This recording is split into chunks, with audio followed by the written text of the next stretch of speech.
मात्रा के आधार पे कल बताए थे क्या स्वर कितने प्रकार के होते हैं? दो प्रकार के। लघु स्वर, पहला था लघु स्वर और दीर्घ स्वर, और दूसरा था दीर्घ स्वर।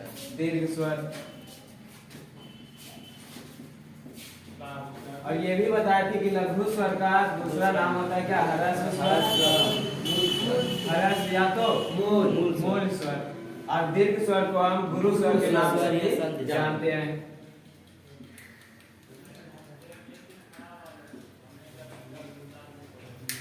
अब पहला जो है लघु स्वर या ह्रस्व स्वर या मूल स्वर।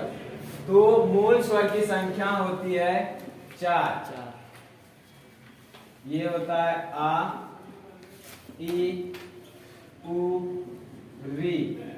ये होता है मूल स्वर। और दीर्घ स्वर की संख्या होता है 7। आ, दीर्घ ई, दीर्घ उ, ए, ऐ, ओ और औ। ये होता है दीर्घ स्वर। तो पहला में लिखेगा मात्रा के आधार पर स्वर दो प्रकार के होते हैं। पहला लिखेगा लघु स्वर किसे कहते हैं? जिन स्वरों के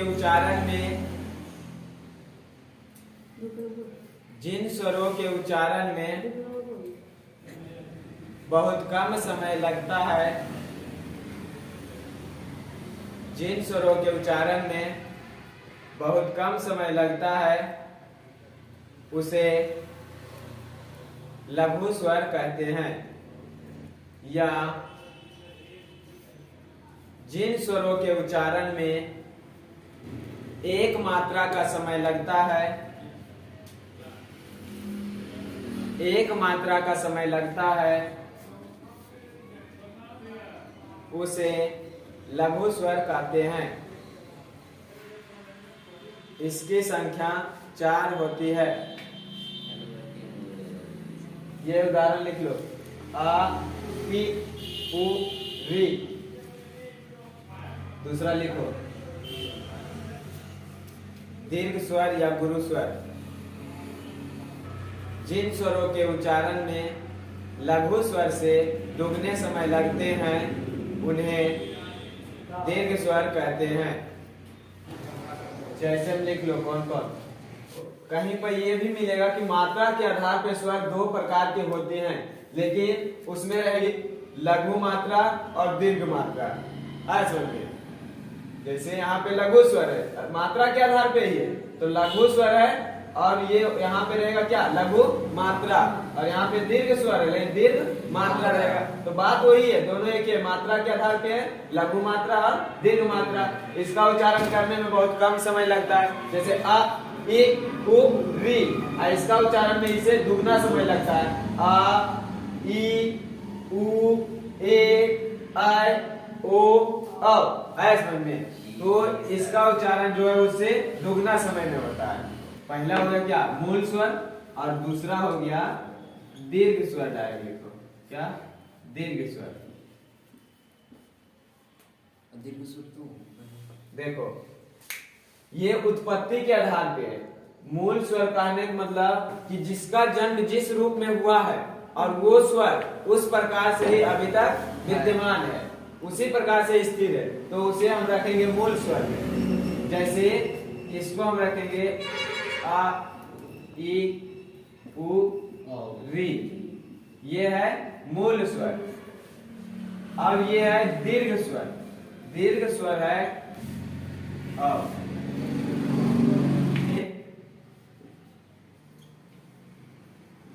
दीर्घ स्वर। निम्न में दीर्घ स्वर कौन है? ऑप्शन रहेगा ए, आ। अब पूछेगा इनमें से बताओ निम्न में दीर्घ स्वर कौन है? तो क्या 1 नंबर, 2 नंबर, 3 नंबर कौन सही हो? का, खा, गा या घा? गा होगा सही। गा किस लिए मारा? क्योंकि ये हो गया, जब भी सही देखा जाएगा तो मूल दीर्घ स्वर। पहले हम किसको चुनेंगे? मूल दीर्घ स्वर जो आ प्लस आ के मेल से बना है। उत्पत्ति के आधार पे दो प्रकार के मूल स्वर और दीर्घ स्वर।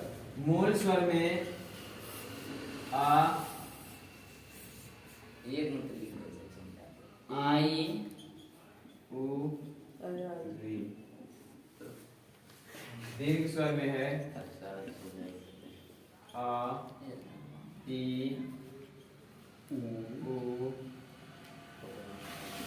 ए, ऐ, ओ।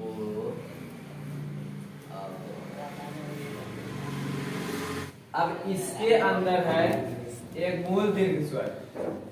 एक तो हो गया दीर्घ स्वर, ये हो गया दीर्घ स्वर, या तो इसको संधि स्वर भी कहते हैं। संधि स्वर, या तो इसको संधि स्वर भी कहा जाता है। ये मूल दीर्घ स्वर बना है आ प्लस आ से, ये बना है ई प्लस ई से, अब ये बना है उ प्लस उ से।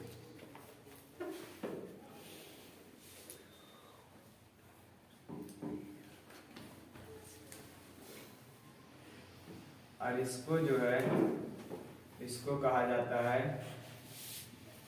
सजातीय स्वर।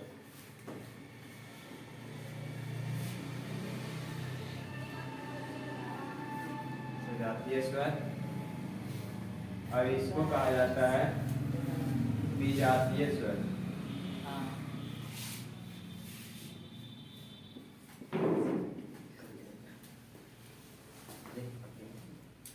इसको सजातीय स्वर कहा जाता है। एक ही जाति से मिलकर बनने वाले स्वर को सजातीय स्वर कहा जाता है। विजातीय स्वर, दो अलग अलग जाति से मिलकर बनने वाले स्वर को विजातीय स्वर कहते हैं। ये लिख दिया। अब इसको यहाँ पे कर देते हैं। ये बना है आ प्लस ई से, ये बना है ए प्लस आ से, ये बना है आ प्लस u से, और ये बना है ओ प्लस आ से। इसको हम रखेंगे विजातीय स्वर, ठीक है।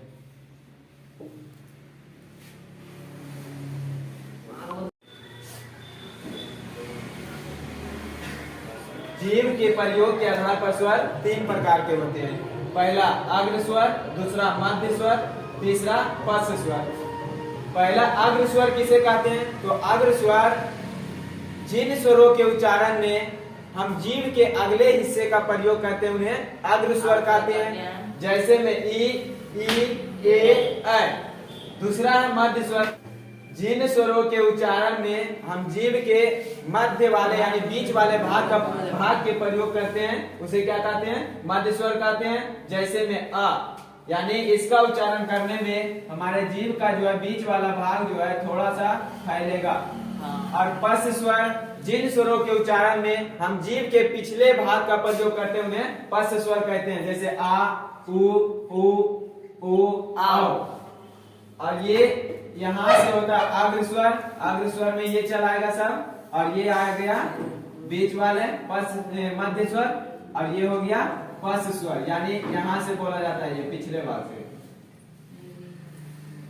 आज का क्लास यहीं पे समाप्त होता है। मिलते हैं अगले वीडियो में अगले क्लास के साथ।